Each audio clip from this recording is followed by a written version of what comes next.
Clarissa, começando com você, bem-vinda, minha querida. A Polícia Federal fez, como a gente viu ali, um relatório bastante robusto, 170 páginas, trazendo diferentes aspectos.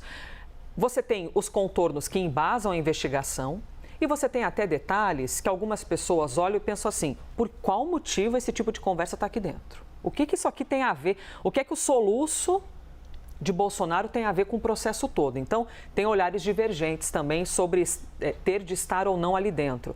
Como é que você observa, de maneira geral, os primeiros efeitos desse indiciamento e do documento? Bom dia, Elisa. Bom dia. Bom dia para as minhas colegas, Larissa, Isabel, todo mundo que está com a gente aqui hoje no Live CNN. Elisa, como você disse, é muita coisa que tem ali dentro daquele relatório, né? A gente estava comentando aqui mais cedo, antes de entrar no jornal, que eu tive uma crisezinha de insônia essa madrugada, aproveitei para ler tudo no detalhe.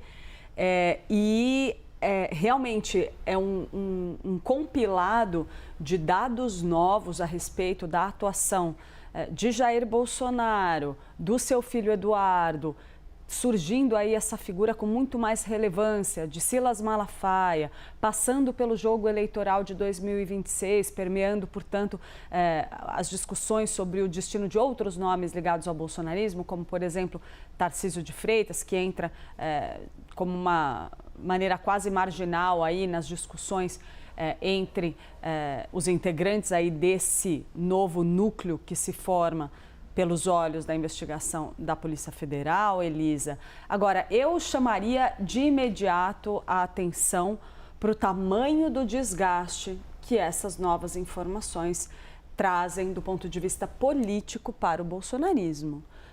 Você tem desgastes vindos com várias nuances. Primeiro, a figura de Jair Bolsonaro sai enfraquecida dessa investigação, no meu entender. Primeiro, pela dinâmica do relacionamento com seu filho, os xingamentos, né?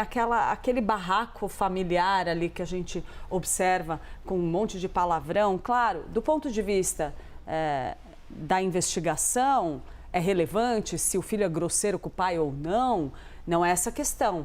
Mas Jair Bolsonaro surge diante aí dessa ofensiva lá nos Estados Unidos como uma peça que parecia quase manobrada em alguns momentos. Vamos olhar, por exemplo, para a atuação de Silas Malafaia. Ele aborda Jair Bolsonaro em diversos momentos por meio da troca de mensagens, sempre com um tom ali de contemplação do ex-presidente, dizendo que ele é a voz, ele é o grande líder. E emenda numa série de orientações e recomendações que deixam a impressão de que ele de fato atuava como um conselheiro crucial para Jair Bolsonaro, que por sua vez não tinha problema nenhum em infringir medidas cautelares impostas pela Justiça para cumprir as orientações e as determinações desse conselheiro. Dentro desse contexto, me parece que politicamente isso desgasta bastante a figura de Jair Bolsonaro. Elisa, esse um primeiro ponto. Mas, assim, a gente está aqui, né? As três analistas vão poder discorrer longamente sobre isso, mas eu chamaria atenção também, daria um destaque específico para a questão do suposto plano de fuga. Há ali na investigação da Polícia Federal menção a uma suposta carta que teria sido redigida, ou pelo menos estava no celular de Jair Bolsonaro, em que ele pediria asilo político a Javier Milei na Argentina. Esse documento teria circulado ali em um momento específico da trajetória recente de Jair Bolsonaro, no auge da Operação Tempus Veritatis. Foi naquela época, para quem não se lembra, que Jair Bolsonaro se refugiou na embaixada passou uma noite ali, ou 2 noites, não me lembro direito, na embaixada da Hungria, despertando ali a ideia de que ele estivesse buscando algum tipo de refúgio, algum tipo de asilo.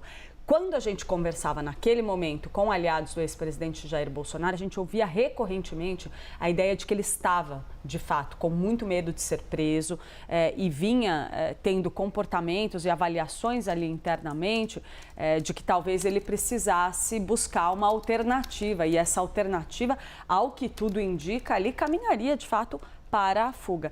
E O outro ponto ali que eu destacaria, que eu até passei rapidamente agorinha, é a questão do desrespeito às medidas cautelares. Ponto este que vai sim despertar muita atenção no decorrer dos próximos dias, Elisa, inclusive porque a Justiça deu prazo aí para que a defesa de Jair Bolsonaro se manifeste a respeito desse tema. Lembrando, 48 horas, né? Ele está em prisão domiciliar, ele tem uma série de restrições da Justiça que ele é obrigado a respeitar. E fica muito evidente que ele descumpriu isso nos últimos períodos com muita tranquilidade. Na época da última manifestação ali organizada para lhe dar apoio, ele mesmo faz a disseminação de conteúdos relacionados a esses protestos por orientação de Silas Malafaia, numa operação que mostra um desprezo total, um descaso total pelas decisões judiciais que estão impostas a ele. Então, me parece que a situação dele é, sim, muito delicada do ponto de vista jurídico e do ponto de vista político, Elisa.